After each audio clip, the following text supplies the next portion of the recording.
கலை மற்றும் அறிவியல் கல்லூரியின் கல்லூரி முதல்வர் முனைவர் வனஜா அம்மா அவர்களையும் மற்றும் தமிழ்நாடு தமிழ்ச்சங்கத்தின் தலைவர் முனைவர் ஹேமலதா அவர்களையும் ஸ்ரீ கன்னிகா பரமேஸ்வரி கல்லூரியின் தமிழ்துறை தலைவராக இருக்கின்ற முனைவர் டி விஜயலட்சுமி அவர்களையும் மற்றும் அகத்தர உறுதி அமைப்பு குழுவின் ஒருங்கிணைப்பாளராக செயல்பட்டு வருகின்ற நம்முடைய முனைவர் பரணிக்குமாரி அவர்களையும் அன்புடன் வருக வருக என வரவேற்கிறோம். அதே போன்று தமிழ்நாடு தமிழ்ச்சங்கத்தின் பொதுச் செயலாளராக இருக்கின்ற மதிப்பு முனைவர் பொன் ஆதவன் ஐயா அவர்களையும் கௌரவ ஆலோசகராக நம்மை என்று வழிநடத்துகின்ற முனைவர் நீலகண்ட பிள்ளை ஐயா அவர்களையும் தொடக்க உரையாற்றி இந்த நிகழ்ச்சியை சிறப்பாக ஒரு ஆர்வத்தை கூட்டி கொடுக்கின்ற தமிழ்ச்செம்மல் கவிதை கணேசன் ஐயா அவர்களையும் நிர்வாக செயலர் கார்த்திக் திலகன் ஐயா அவர்களையும் பொருளாளர் ஏ பிரகாஷ் அவர்களையும் மற்றும் இந்த நிகழ்வில் பங்கேற்றுள்ள அனைவரையும் அன்புடன் வருக வருக என வரவேற்று மகிழ்கிறோம். குறிப்பாக இந்த நிகழ்ச்சியை நமக்கு உலகெங்கும் எடுத்துச் செல்வதற்கு எப்போதும் தமது முழு ஒத்துழைப்பை நல்கி கொண்டிருக்கின்ற நெதர்லாந்து சூரிய தமிழ் தொலைக்காட்சி நிறுவனர் முனைவர் சாந்தி ரவீந்திரன் அவர்களையும் அன்புடன் வரவேற்று மகிழ்கிறோம். அதே போன்று நம்முடைய கருத்தரங்க நெறியாளராக செயல்படுகின்ற முனைவர் சாந்தகுமாரி அவர்களையும் அன்புடன் வரவேற்று மகிழ்கிறோம். தற்போது இன்றைய நிகழ்வில் நமக்கு தொடக்க உரை ஆற்றுவதற்காக ஐயா கவிதை கணேசன் அவர்கள் இணைந்திருக்கிறார்கள். அவர்களை அன்புடன் வரவேற்கிறோம். ஐயா வணக்கம், வாங்க. தமிழ் வாழ்க. இந்த சிறப்பு மிகு நிகழ்ச்சியில் இணைந்திருக்கின்ற பேராசிரியர் பெருமக்களே, ஆசிரியர் பெருமக்களே, இந்த நிகழ்ச்சியை நெதர்லாந்து சூரிய தமிழ் தொலைக்காட்சி வழியாக உலகெங்கும் பார்த்து கொண்டிருக்கின்ற தமிழ் நெஞ்சங்களே, உங்கள் அனைவருக்கும் என்னுடைய பணிவான வணக்கங்களையும் வாழ்த்துதலையும் தெரிவித்துக் கொள்கின்றேன். இலக்கியங்களில் பெண் ஆளுமைகள் பற்றி தொடர்ந்து விவாதித்து வருகிறோம். பல பேராசிரியர்கள் தங்களுடைய உரையை வழங்கியிருக்கிறார்கள். அதேபோல் இன்றைக்கு நிகழ்ச்சி சிறப்பாக தமிழ்நாடு தமிழ்ச்சங்கம், நெதர்லாந்து சூரிய தமிழ் தொலைக்காட்சி, கன்னிகா பரமேஸ்வரி மகளிர் கலை அறிவியல் கல்லூரி எல்லாம் சேர்ந்து சிறப்பாக நடத்தி கொண்டிருக்கின்றோம். இன்றைக்கு மனைவி என்ற சொல்லுக்கு தமிழில் எத்தனை பெயர்கள் இருக்கின்றன என்பதை உங்களோடு நான் பகிர்ந்து கொள்ள விழைகின்றேன். மனைவிக்கு துணைவி, கண்ணாட்டி, கற்பால், காந்தை, வீட்டுக்காரி, கிருகம், கிழத்தி, இல்லக்கிழத்தி, குடும்பினி, பெருமாட்டி, பாரியால், பொருளால், இல்லத்தரசி, வதுகை, வாழ்க்கை துணை, வேட்டால்,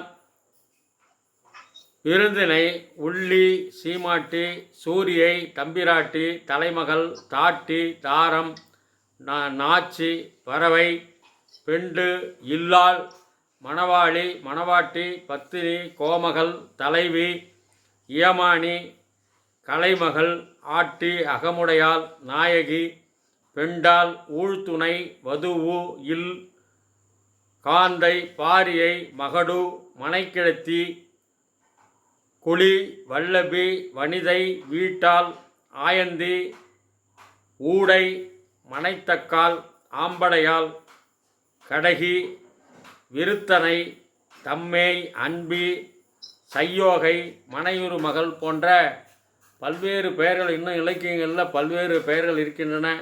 அவற்றையெல்லாம் இளைஞர்கள் தேடி எடுத்து அவற்றை வெளிக்கொணர வேண்டும் என்று கூறி என்னுடைய தொடக்க உரை இறுதி செய்கிறேன். நன்றி, வணக்கம். சிறப்புங்க ஐயா. வெகு அழகாக பெண்களுக்கு எப்படியெல்லாம் ஒரே பரிணாமத்தில் இருக்கக்கூடிய ஒரு மனைவி பெயர்கள் எப்படியெல்லாம் அழைக்கப்படுகின்றன என்று அருமையாக எடுத்துரைத்தீர்கள். மிக்க மகிழ்ச்சி. தற்போது நமக்கு கண்ணகி என்று அனைவராலும் அறியப்படுகின்ற அந்த கால ஒரு புதுமை பெண்ணா, புரட்சி பெண்ணா, அப்பாவி பெண்ணா என்று அறியாத அந்த வரலாற்று நாயகியை அறிந்து கொள்ள ஆவலாக இருக்கிறோம். இப்போது அவரை பற்றி நமக்கு விரிவாக எடுத்துரைக்க முனைவர் ஜூலி பிரதீபா அவர்களை அன்புடன் அழைக்கிறோம். வணக்கம் தோழி, வாங்க. வணக்கம். என்னதுக்கு மட்டும் அந்த பிபிடி மட்டும் ஷேர் ஆகுதான்னு வருதுங்க, தெரியுதுங்க. சரி.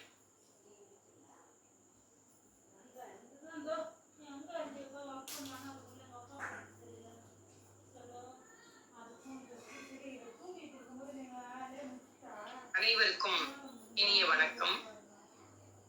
எனக்கு கொடுக்கப்பட்ட தப்பு பெண் ஆளுமை கண்ணகி அப்படின்றது. நல்லா எடுத்துட்டு பார்த்தோம்னா அப்படின்னு சொல்லி நம்ம பார்த்தோம்னா ஆளுமைக்கு ஒரு அழகான ஒரு ஒரு விளக்கம் சொல்லும் போது, அது நம்ம நினைக்கிற ஆளுமை அப்படின்னு சொன்னா ஒரு வெளித்தோற்றம் மட்டும்தான் அப்படின்னு நம்ம நினைச்சிட்டு இருக்கோம். ஆனா அது வெளித்தோற்றமும் ஒரு பங்கு வகிக்கின்றது. வெளித்தோற்றத்தோடு இணைந்து எது வந்து முக்கிய பங்கு வகிக்கிறது அப்படின்னு நம்ம சொல்லி பார்த்தோம்னா, மனிதர்களுடைய அந்த குணம், உள்ளார்ந்த குணம், அவங்களோட செயல்பாடு மற்றும் அவங்க சூழ்நிலைகளை வாழ்க்கையில் எதிர்கொள்ளக்கூடிய அந்த முறை, இது எல்லாத்தையும் குறிப்பதுதான் ஆளுமைன்னு சொல்லி நம்ம ஒட்டுமொத்தமா நம்ம பார்க்கலாம். இந்த ஆளுமை அப்படின்னு சொல்றது தனி மனிதருடைய தனித்துவமான ஒரு சிந்தனை. மற்றவங்கள இருந்து இவங்க கொஞ்சம் வேறுபட்டவர்களாக தனித்துவமான அவர்களுடைய உணர்வுகள், அவர்களுடைய நடத்தை, பாணி, இது எல்லாமே அவங்களுடைய வே ஆஃப் எப்படி சொல்ற பிஹேவியர், இது எல்லாமே இதுக்குள்ள வரும் அப்படின்னு சொல்லலாம். இது சில நேரங்கள்ல அவங்களோட சூழ்நிலையை, வாழ்க்கை சூழ்நிலையை மாற்றி அமைக்கும் ஒரு பண்பாகவும் இது சொல்லப்படுகிறது அப்படின்னு சொல்லி பார்க்கிறோம். இது அவங்களுடைய நம்பிக்கையை பிரதிபலிக்கக்கூடிய ஒரு உள் வலிமை உடையதாகவும், சமூகத்துல வந்து ஒரு நீடித்த தாக்கத்தை ஏற்படுத்தக்கூடிய ஒரு திறனாகவும் இந்த ஆளுமை என்பது கருதப்படுகிறது. இந்த ஆளுமை என்பது நிலையானது அப்படின்னு நம்ம சொன்னாலும், சில நேரங்கள்ல சில அனுபவங்களின் வாயிலாகவும், சில நேரங்கள்ல வளர்ச்சி செயல்முறைகளின் மூலமும் இது காலப்போக்குல மாற்றமடையும் அப்படின்றதும் சொல்லப்படுது. இப்ப நம்ம வந்து எடுத்துக்கொள்ளப்பட்ட நமக்கோட தலைப்பு வந்து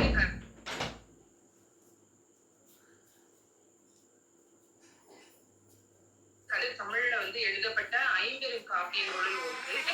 இது வந்து உரையிடையிட்ட பாட்டுடை செயல் அப்படின்லாம் நம்ம வந்து பார்க்கிறோம். இந்த காப்பியத்துல வந்து இயல், இசை, நாடகம் அப்படின்ற 3 சொல்லப்பட்டுகின்றது. இது ஏனைய இலக்கியங்கள்லாம் பாத்தீங்கன்னா ஒரு அரசனையோ ஒரு தெய்வத்தையோ பாட்டுடை தலைவனாக வைத்து பாடப்படும் சிறப்புடையது. ஆனா சிலப்பதிகாரம் அதிலிருந்து சற்று வேறுபட்டதாக கோவலனையும் கண்ணகியையும் பாட்டுடை தலைவனாக கொண்டு அமைக்கப்பட்டதுனால இத வந்து என்ன சொல்றாங்க, தலைவர்களாக வைத்து குடிமக்கள் காப்பியம் அப்படின்னு சொல்லி சொல்லப்படுகிறது. இதுல இந்தியலும் இருக்கு, துன்பியலும் கலந்து இயற்றப்பட்டது. இதை எழுதியவர் இளங்கோவடிகள்னு சொல்லி நம்ம பார்க்கிறோம். சரி, அடுத்து இதுல என்ன சொல்றாங்க அப்படின்னு சொன்னா, எடுத்த உடனே நம்மளுடைய பாத்திர கதாநாயகிக்கு நம்ம போலாம்னு நினைக்கிறேன். சிலப்பதிகாரத்துல வந்து கண்ணகியை பத்தி அறிமுகம் செய்யும் போதே எப்படி சொல்றாங்க அப்படின்னு சொன்னா, வணிகர் குல பெண்ணின் அவனுடைய கற்பு திறத்தையும் வீரத்தையும் ஒரு புரட்சியையும் சொல்லுவதாகத்தான் இந்த சிலப்பதிகாரம் அமைந்திருக்கு அப்படின்னு சொல்றோம். இந்த சிலப்பதிகாரம் வந்து அவளுடைய கார் சிலம்பை மையமிட்டுதான் இந்த காப்பியமே நகர்வு போயிட்டே இருக்கிறத நம்ம பார்க்கிறோம். இந்த சிலப்பதிகாரத்தின் தொடக்கத்திலேயே மங்கள வாழ்த்து அப்படின்னு சொல்லப்படக்கூடிய அந்த பாடல் இருக்கிறதையும், அதுல வந்து பெண் குழந்தையை பேசும்போது கண்ணகியை வந்து அதுல வந்து குறிப்பிடுறாங்க. அந்த பெண் குழந்தையாகிய கண்ணகியை பத்தி சொல்லும் போது, மாகவான் நிகர் வன்கை மாநாயகன் குலக்கொம்பர், அந்த குலக்கொடி அப்படின்னு சொல்லி அவளுக்கு ஒரு சிறப்பான ஒரு பட்டம் சொல்லப்படுகிறது. அப்ப கண்ணகியோட அந்த குலக்கொம்பாகிய கண்ணகியோட அப்பாதான் யாரு, மாநாயகன் அப்படின்னு சொல்லி அப்பாவை அந்த குழந்தையை வைத்து அறிமுகம் செய்வதை நாம் பார்க்கின்றோம். அந்த அளவுக்கு அந்த காப்பியத்தினுடைய தலைவிக்கு அவ்வளவு சிறப்பு சொல்லப்படுவதை பார்க்கிறோம். அப்ப இதுவே வந்து ஒரு துவக்கமே எப்படி இருக்கு அப்படின்னு சொன்னா, அவருடைய ஆளுமையை ஒரு பறைசாற்றக்கூடியதாக அவ்வளவு சிறப்பா சொல்றாங்களே. அப்ப இந்த குழந்தைகிட்ட ஏதோ ஒரு ஸ்பெஷல் இருக்கு, ஒரு முக்கியத்துவம் இருக்கு அப்படின்ற மாதிரி ஒரு முன்னெடுப்பை நாம் பார்க்கின்றோம். அடுத்து வந்து இந்த குழந்தையினால் வந்து இவங்களுக்கு ஒரு பெரிய இன்பம் கிடைக்கும், பேரு கிடைக்கும். ஏன்னா பிற்காலத்துல அதோடைய செயல்களின் மூலமாக அந்த தந்தைக்கு ஒரு பேரு கிட்டும் என்பதன் மூலமாக கண்ணகியை பெண் தெய்வமாக போற்றுவதற்கான அறிகுறி முன்னாடியே இருக்கிறதையும் நம்ம இந்த வரிகள்ல நம்ம வந்து பார்க்க முடியும். அடுத்து வந்து இந்த கண்ணகிதான் வந்து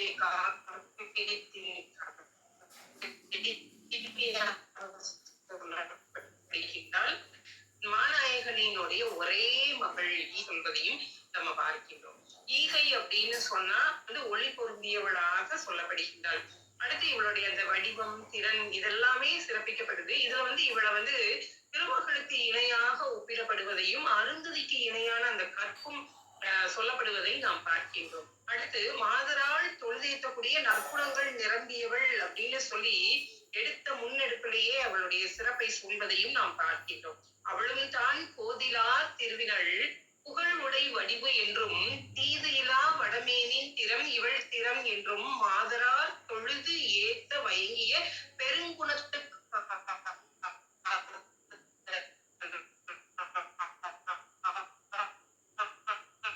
அப்படின்னு சொல்லி இங்க 3 செய்திகள் சொல்லி அவளை அறிமுகப்படுத்தப்படுவதை நாம் பார்க்கின்றோம். ஒண்ணு தெய்வனுடைய நற்குணங்கள். அப்ப இந்த ஆளுமை அப்படின்னு நம்ம சொன்னோம்னா இது 3ம் ஒண்ணு தோற்றம், இன்னொன்னு வந்து என்ன அப்படின்னு சொன்னா அந்த நற்குணங்கள் அப்படின்னு சொல்லி நம்ம பார்க்கலாம். இன்னொன்னு வந்து ஒரு எடுத்த உடனே வந்து நீங்க பாத்தீங்கன்னா கண்ணகியோட அந்த திருமணம் அறிவிக்கும் போதே அந்த யானை மீது போய் முரசறைந்து கோவலனுக்கும் கண்ணகிக்கும் திருமணம் அப்படின்னு சொல்லி முரசறைந்ததை நம்ம பார்க்கிறோம். அப்ப அவங்களுடைய அந்த செல்வ வல்லமையும் அந்த காலத்துல அவ்வளவு சிறப்பா இருந்ததை பார்க்கிறோம். அப்ப பெண்கள் எல்லாரும் அந்த யானை மீது அமர்ந்து போய் அந்த அறிவிப்பை நிகழ்த்துகின்றார்கள்னா அந்த வளமையையும் நம்ம பார்க்க முடிகின்றது. அது மட்டும் இல்லாம திருமணத்துக்கு பின்பு வந்து கோவலனும் கண்ணகியும் தனி குடித்தனம் போறாங்க. அப்ப தனி குடித்தனம் போன போது அவ அறவோரை பேணுதல், அந்தனரை பேணி உபசரித்தல், இந்த கடமைகளை அவ மிகச் சரிவர செய்வதை பார்க்கிறோம். இது மலையரம் படுத்த காதையில சொல்லப்படுகிறது. மரப்பரும் கேண்மையோடு அறப்பரி சாரமும் விருந்து புறந்தரும் பெருந்தன் வாழ்க்கையும் வேறுபட திருவின் வீறு பெற காண அப்படின்னு சொல்லி நம்ம பார்க்கிறோம். இது முதல் பகுதியில இப்படி சொல்லுகின்ற இந்த நிலைமை பின்னாடி நம்ம பார்க்கும்போது இதே கண்ணகி சொல்றா கோவலனிடம், நான் வந்து நீ என்கிட்ட இல்லாம போன போது நான் அறவோர்க்கு அழித்தலும் அந்தனர் கோம்பலும் துறவோர்க்கு எதிர்தலும் தொல்லோர் சிறப்பின் விருந்ததிர் கோடலும் இழந்த எண்ணெய் அப்படின்னு சொல்லி கொலைத்தல காதையில அவ வந்து ரொம்ப வருந்தி, என்னால வந்து நீ என்னிடம் இல்லாமல் இருக்கும் போது என்னால வந்து விருந்தினர்களை உபசரிக்க இயலவில்லை அப்படின்னு சொல்லி வருந்தி கோவலனிடம் புலம்புவதல்னு சொல்ல முடியாது, சொல்வதையும் நம்ம வந்து என்ன செய்ய முடியுது, கவலைப்பட்டு சொல்றதையும் நம்ம பார்க்க முடிகிறது. அடுத்து வந்து கண்ணகிய வந்து எந்த ஆளுமையான்னு சொன்னா ஒரு தெய்வத்திற்கு இணையான ஒரு ஆளுமையாக பார்க்க முடியுது. கண்ணகி வந்து பெண் தெய்வம் அப்படின்ற அந்த ஆளுமை இருக்கின்றவள் அப்படின்றதுக்கு வந்து ஒரு முன்னறிவிப்பாக இந்த காவியத்துல ஆங்காறு அழகா வந்து சொல்றாரு. எப்படி சொல்றாரு, இதற்கு இணையானவள் அப்படின்ற மாதிரி சொல்றதையும் பார்க்க முடியுது. அடுத்து வேட்டுவ வரியில வந்து சாலினியும் அப்படி என்ன சொல்றான்னா உலகிற்கு ஓங்கிய திருவாமேனி அப்படின்னு சொல்லி இவள் தெய்வத்திற்கு இணையானவள் அப்படின்னு சொல்லி சொல்வதையும், கவுந்தியடிகள் கற்புடை தெய்வம் என்று மாதிரிக்கு அறிமுகம் செய்வதையும் நம்ம பார்க்க முடிகிறது. கற்புடை தெய்வம் யாம் கண்டில மால் அப்படின்னு சொல்லி கூறுவதையும் நம்ம பார்க்க முடிகிறது. அப்ப ஒரு பெண்ணை தெய்வ நிலைக்கு கொண்டு போவது அப்படின்னு சொன்னா சும்மா லேசப்பட்ட மாதிரி யாருமே வந்து இவள் தெய்வ நிலைக்கு இணையானவள்னு யாரையும் சொல்ல முடியாது. ஏன்னா அந்த தெய்வத்தன்மை அவங்களிடம் இருக்கும் போது மட்டுமே சொல்ல முடியும். அப்ப இது ஒரு வகையான அந்த தோற்ற சிறப்பு, ஆளுமைக்கு அந்த தெய்வத்திற்கு இணையான அந்த ஆளுமை தன்மை இருக்கிறதுனால கண்ணகியையும் நம்ம என்ன செய்யறோம், ஆளுமை பண்பு உடையவர் அப்படின்றதை நமக்கு சொல்ல முடியும். அடுத்து நல்லா நம்ம பார்த்தோம் அப்படின்னு சொன்னா இளையர் செடியில வந்து மாதவி இவளை தெய்வ காட்சியில் வைத்து பார்ப்பதையும் நம்ம பார்க்க முடிகிறது. தொழிலை ஆற்றினுள் தூமணி வண்ணனை விழுமம் தீர்த்த விலங்குகொள் அப்படின்னு சொல்வதையும் பார்க்கிறோம். அடுத்து வந்து இவளை வந்து நப்பினையோடு ஓமிக்கிறதையும் இங்க வந்து பார்க்க முடிகிறது. அடுத்து குஞ்சப்புறவர்கள் வந்து இவளை சொல்லும் போது அவர்களும் இவளை வந்து தெய்வ நிலைக்கு வந்து வைத்து சொல்வதையும் பார்க்க முடிகிறது. குன்றப்புறவர்கள் வந்து வேலனை வந்து வழிபடக்கூடியவர்கள். அப்ப வேலனை வழிபடக்கூடியவர்கள் இந்த பெண்ணை பார்த்த உடனே, கண்ணகியை பார்த்த உடனே இவள் போலும் நலம் குலம் ஓர் இரு தெய்வம் இல்லை, இவளை மாதிரி ஒரு தெய்வத்தை இதுவரை நாங்க பார்த்ததில்லை அப்படின்னு சொல்லி வழிபடுவதையும் நாம் பார்க்கின்றோம் குன்றப்புறவையில. அப்ப ஒரு பெண் வந்து ஒரு ஆளுமைக்கு நிகரானவளாக இவ வந்து எதையுமே தன்னை பற்றி மிகுதியாக எங்கேயுமே பறைசாற்றலாம் இல்லை. ஆனா அவங்க பார்த்த உடனே அந்த தோற்ற சிறப்பை வைத்துக் கொண்டே இவள் ஆளுமைக்கு நிகரானவள், பெண் தெய்வத்திற்கு நிகரானவள் அப்படின்னு சொல்லி அவளுடைய ஆளுமையை வைத்தே சொல்வதில் இருந்து கண்ணகி வந்து ஒரு சிறந்த ஒரு ஆளுமை பாத்திரம் அப்படின்றத நம்ம வந்து என்ன செய்யலாம், ஊர்ஜிதப்படுத்தலாம். அது மட்டும் இல்ல, மதுரையில வந்து கண்ணகி வந்து ரொம்ப கஷ்டப்பட்டு அழுறா. அப்ப அவளை வந்து கண்டு மதுரை மக்கள் இவளை வந்து புதிய தெய்வம் அப்படின்னு சொல்லி சொல்றதையும் நம்ம வந்து பார்க்க முடிகிறது. செம்பொற் சிலம்பு ஒன்று கையேந்தி நம் பொருட்டால் பம்ப பெருந்தெய்வம் வந்தது இருவன் கொல் அப்படின்னு சொல்லி ஊர் சொல் வரியில நம்ம வந்து பார்க்க முடிகின்றது. நல்ல சிலம்பு பொன்னாலாகி அந்த சிலம்பினை கையில் ஏந்தி கொண்டு இத வந்து ஒரு பெண் தெய்வம் வந்திருக்கிறாளே அப்படின்னு சொல்லி சொல்றதை வந்து பார்க்க முடிகிறது. அப்போ ஒரு பெண் தெய்வம் அப்படின்னு சொல்லிட்டு அந்த மக்களே சொல்றதையும் நம்ம பார்க்கிறோம். அடுத்து சேரன் செங்குட்டுவனுடைய மனைவி அவள் என்ன செய்கின்றாள், இவளை வந்து முன்னாடியே ரொம்ப தெரிஞ்சது மாதிரி என்ன சொல்றா அப்படின்னு சொன்னா, அத்திரம் நிற்க தம் அகல் நாடு அடைந்த இப்பத்தினி கடவுளை பரசல் வேண்டும் அப்படின்னு சொல்லி மாதரால் தொழுதேற்றக்கூடிய அந்த சிறப்பினை உடையவளாக இவள் இருக்கின்றாள் அப்படின்னு சொல்லி சேரமாவட்ட தேவியே இவங்களை பத்தி சான்று பகர்வதை நம்ம காட்சி கதையில நம்ம பார்க்கிறோம். அடுத்து நம்ம பார்த்தோம்னா, அப்ப கண்ணகி வந்து இப்படி கற்புடை தெய்வமாக வந்து அடிகளார் ஆங்காங்கே அவரை பற்றி என்ன செய்கின்றார், தானே வந்து இவள் இப்படிப்பட்டவள் அப்படின்னு சொல்லி நல்ல சிறந்த ஆளுமை உடையவள் அப்படின்னு சொல்லி ஆங்காங்கே சொல்லி செல்வதை பார்க்க முடிகின்றது. அதனாலதான் சேர நாட்டில் வந்து கண்ணகிக்கு நம்ம வந்து கோயில் அமைப்பதையும் நாம் வந்து பின் பகுதிகள்ல வந்து பார்க்க முடிகின்றது. அடுத்து வந்து இந்த கற்பின் திறம் அப்படின்னு சொல்லி பார்க்கும்போது இந்த காவியத்தினுடைய மைய பொருளே எதுதான், கற்பை சார்ந்தது, கற்பு தொடர்புடையது அப்படின்னு சொல்லி பார்க்கிறோம். இதுல வந்து மங்கள வாழ்த்து காதையிலேயே நீங்க பாத்தீங்கன்னா, மங்கள வாழ்த்து பாடல்லையே நம்ம பார்த்தோம்னா, வடமீனின் திறம் இவள் திறம் அப்படின்னு சொல்லி இவளை பற்றி சிறப்பாக சொல்வதை நாம் பார்க்க முடிகின்றது.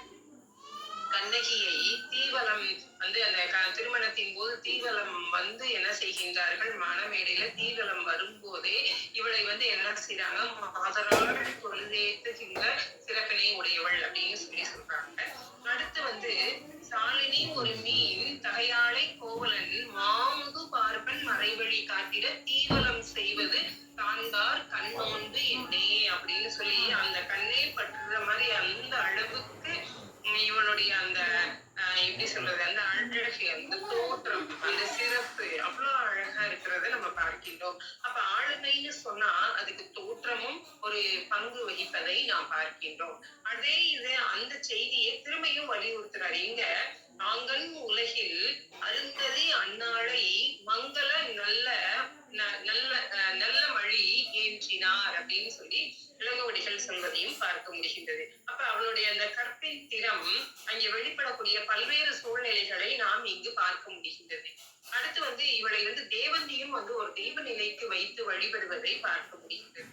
சோமகுண்டம் சூரிய குண்டம் துறைமூழ்கி காமவேல் கோட்டம் தொழுதார் கணவரோடு தாம் இன்புறுவர் உலகத்து தையலார் அப்படின்னு சொல்லும் போது இங்க வந்து பெண்கள்லாம் என்ன செய்வாங்கன்னா, சோமகுண்டம் சூரிய குண்டம் போன்ற துறைகள்ல எல்லாம் மூழ்கி எழுந்து காமனை வந்து வழிபடக்கூடியவர்கள். அவங்க வந்து கணவனோட வந்து ரொம்ப நாள் நல்லா இருக்கணும் அப்படின்னு சொல்லி வந்து மகிழ்ச்சியாக இருக்கக்கூடிய ஒரு திறம் வந்து இங்க சொல்லப்படுகிறது. ஆனா அப்படி இருக்கும்போது இங்கு கண்ணகி என்ன சொல்றா, இதெல்லாம் எனக்கு வேண்டாம் அப்படின்னு சொல்லி வீடு அன்று என்று கூறுவதையும் பார்க்க முடிகிறது. அப்ப கணவனை வழிபடுகின்றவள் காமனை வழிபட அவள் வந்து என்ன செய்யல, நினைக்கல. அதாவது இங்க வந்து நல்லா நம்ம பார்த்தோம் அப்படின்னு சொன்னா, இவளுக்கு கணவனாகிய கோவலன் மட்டுமே தெய்வ நிலையில வைத்து இவள் பார்க்கின்றார். யார, கண்ணகி வந்து கோவலனை தன்னுடைய தெய்வ நிலையில் வைத்து பார்க்கின்றார். ஆனா அதனால வந்து எனக்கு காமனை வழிபடுவது எனக்கு வந்து அவ்வளவு வந்து சிறப்பு வந்து எனக்கு கிடையாது. எனக்கு வந்து என்னுடைய கணவனே தெய்வம் என்று இவள் தனது கணவனை தொழுதேற்றக்கூடிய நிலையில் கண்ணகி இருப்பதை பார்க்க முடிகின்றது. இதை நாம் எங்கு ஒப்பிட்டு சொல்லலாம் அப்படின்னு சொன்னா, வள்ளுவர் சொல்றாரு இல்லையா, தெய்வம் தொழால் கொழுநன் தொழுதெழுவால் பெய்யன பெய்யும் மழை அப்படின்னு சொல்ற மாதிரி அதோட நம்ம ஒப்பிட்டு சொல்லலாம். அப்ப இவளுடைய நோக்கம் நல்லா நம்ம பார்த்தோம்னா, இல்லறத்தில் இருந்து இன்பத்தை அனுபவிக்க வேண்டும் என்பது கண்ணகியினுடைய நோக்கம் அன்று அப்படின்றதையும் நம்ம தேவந்தியினுடைய அந்த வாய்மொழியின் மூலமாக நம்ம என்ன செய்யலாம், அறிந்து கொள்ளலாம். அப்ப இல்வாழ்க்கை அப்படின்னு சொன்னா அது இன்பம் மட்டும் அல்ல. இன்பம் அப்படின்னு சொன்னா ஒரு எப்படி சொல்றது, காமம் சார்ந்த இன்பம் மட்டும் அல்ல. இல்லறத்தில் இருந்து கொண்டே, அதாவது அவங்க மேல அன்பு செஞ்சுட்டு வர்றவங்களுக்கு எல்லாம் வந்து விருந்து உபசரிப்பு செஞ்சுட்டு அந்த மாதிரியான அன்பு, அவர்களை பேணி பாதுகாப்பது, இது மாதிரியான அன்பில் தான் வந்து கண்ணகியினுடைய நாட்டம் மிகுதியாக இருந்ததை ஒழிய அந்த காமம் சார்ந்த மாதிரியான அன்பு கண்ணகியிடம் இருப்பதாக இங்கு சொல்லப்படவில்லை. அடுத்து இவள் கற்பின் திறத்துக்கு இது ஒரு சிறந்த இன்னொரு சான்றாக சொல்லப்படுகின்றது. அடுத்து வந்து சுட்டிக்காட்டல் அப்படின்னு நம்ம பார்க்கலாம். கோவலன் வந்து மதுரையில் வந்து தன்னுடைய தவறுகளை எல்லாம் உணர்ந்து வருந்தும் போது கண்ணகி அங்க ஒரு ஆளுமையாக நல்லா பார்த்தோம் அப்படின்னு சொன்னா, போற்றா ஒழுக்கம் புரிந்தீர் அப்படின்னு சொல்லி கண்ணகி கோவலனிடம் சுட்டிக்காட்டுவதை பார்க்க முடிகின்றது. அவனுடைய தவறை இவள் என்ன செய்கின்றாள், வெளிப்படுத்துவதை பார்க்க முடிகின்றது. அன்பு இருந்தாலும் நீ வந்து தீய பழக்கத்தின் காரணமாக நீ என்ன பண்ண அப்படின்னு சொன்னா, செல்வத்தை எல்லாம் இழந்தனை, வேறு ஒரு பெண்ணிடம் சென்றனை அப்படின்ற விஷயத்த இவ என்ன செய்கிறா, அடிக்கோடிட்டு காட்டுவதையும் பார்க்க முடிகிறது. நல்லா பார்த்தோம்னா நம்ம கண்ணகியினுடைய ஒரு வாழ்க்கை பரிணாமம், அப்படி வளர்ச்சி, படிநிலை வளர்ச்சி அப்படின்னு நம்ம பார்த்தோம்னா, முதல்லலாம் கண்ணகி பேசவே இல்லை, அப்படியே மென்மையா அப்படி மௌனமாவே இருந்துட்டு இருக்க கண்ணகி எங்க வர கொலைக்கள காதையில மெல்ல அந்த மதுரைக்கு வரும்போது, இந்த என்கிட்ட சிலம்பு இருக்கு வச்சுக்கோ அப்படின்னு சொல்லும் போது பேசுவதையும் நாம பார்க்க முடிகின்றது. அடுத்து நீ போற்றா ஒழுக்கம் புரிந்தீர் அப்படின்னு சொல்ற இடத்துலயும் அவள் என்ன செய்கின்றாள், தன்னுடைய வாய்மொழியை வெளிப்படுத்துவதை பார்க்க முடிகின்றது. அப்ப நீங்க நல்லா பார்த்தோம் அப்படின்னு சொன்னோம்னா, கண்ணகி வந்து அவளுடைய அந்த வாழ்க்கை அனுபவத்தின் மூலமாக கொஞ்சம் கொஞ்சமா அவளிடம் மாற்றங்கள் நிகழ்வதை பார்க்க முடிகிறது. அது அகமாற்றமாகவும் இருக்கலாம், புறமாற்றமாகவும் இருக்கலாம். அந்த அகமாற்றம் புறமாற்றத்திற்கு வழிவகுப்பதை நாம் பார்க்க முடிகிறது. ஏன்னா அகத்துல வந்து அவன் விட்டுட்டு போயிட்டா, ரொம்ப நாள் பிரிவு, அதை தாங்கிக் கொள்ள இயலவில்லை. அப்ப அதை ஆனா அவன் தப்பு செஞ்சுட்டான் அப்படின்றதை எங்கோ ஒரு இடத்துல நாம சுட்டி காண்பிக்க வேண்டும் அப்படின்னும் போது, அந்த சரியான ஒரு சூழ்நிலை வாய்க்கும் போது அதை கண்ணகி மிகச்சரியாக பயன்படுத்துவதையும் நாம் பார்க்க முடிகின்றது. இதுவும் ஒரு வகையில நம்ம பார்த்தோம்னா ஒரு ஆளுமையின் மிகச்சிறந்த பண்பாக சொல்லப்படுகிறது. அவன் வந்த உடனே கோபப்பட்டு, இதே வந்து ஒரு சாதாரண சராசரியான ஒரு பெண்ணா இருந்தா, அவன் வீட்டுக்குள்ள வந்த உடனே இவ்வளவு நாள் எங்க போன, ஏன் இப்ப வந்திருக்க அப்படின்னு சொல்லி உடனே ஒரு சண்டை கட்டி எகிரி அவனை திரும்ப விரட்டி விட்டு இந்த மாதிரியான ஒரு நிகழ்வுகள்லாம் நிகழும். ஆனா இங்க முற்றிலும் மாறுபட்ட ஒரு பாத்திரமாக கண்ணகி அவன் கோவலன் வந்த உடனே கண்ணகி அவனை வந்து சரின்னு ஏற்றுக்கொள்றா. எங்கெல்லாம் வாய்ப்பு கிடைக்கும் போதோ அங்கெல்லாம் வந்து தன்னுடைய மனக்கருத்தை பதிவு செய்வதையும் பார்க்க முடிகிறது. அப்ப இது ஒரு வகையான ஒரு ஆளுமையினுடைய ஒரு சிறந்த பண்பு என்று சொல்வதை நாம் பார்க்க முடிகிறது.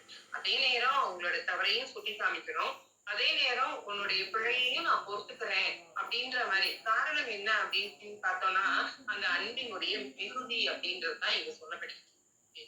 அடுத்து தன்னுடைய ஆற்றலை தானே அறிந்து கொள்ளும் அந்த திறம் கண்ணகியிடம் இருப்பதையும் பார்க்க முடிகிறது. அவன் செயல் வந்து அவள் மனசுல வந்து எந்த சலனமும் ஏற்படுத்தல அப்படின்னு சொல்லி நம்ம வந்து நினைக்கிறோம். ஆனா அதுக்காக வந்து அவ வந்து என்ன செய்யல, வெறுக்கல. பாருங்க, யாவதும் மற்றா உள்ள வாழ்க்கையை ஆதலின் ஏற்று எழுந்தனன் யான் என்று அவள் கூற.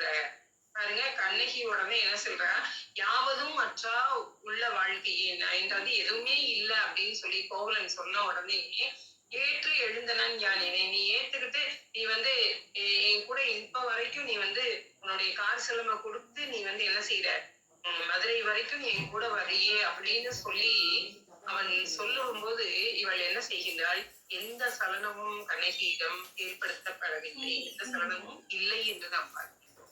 அப்ப அந்த சமயத்துலதான் இவ வந்து மெல்ல என்ன சொல்றா, தன்னுடைய கருத்தை பதிவு செய்வதை நாம் பார்க்க முடியும். நீ அப்பதான் இத சொல்ற, நீ போற்றா ஒழுக்கம் புரிந்து இருக்குன்னு சொல்லி பார்க்கிறோம். சரியா? அடுத்து நம்ம பார்க்கும்போது இது கண்ணகியினுடைய கருப்பு திறத்தை வெளிப்படுத்துவதை நாம் மீண்டும் பார்க்க முடிகிறது. அந்த ஆஹ் அவளுடைய வாழ்க்கையில வந்து ஆஹ் இவ என்ன சொல்றா அப்படின்னு சொன்னா, நீ சொன்னேல நம்ம அடுத்து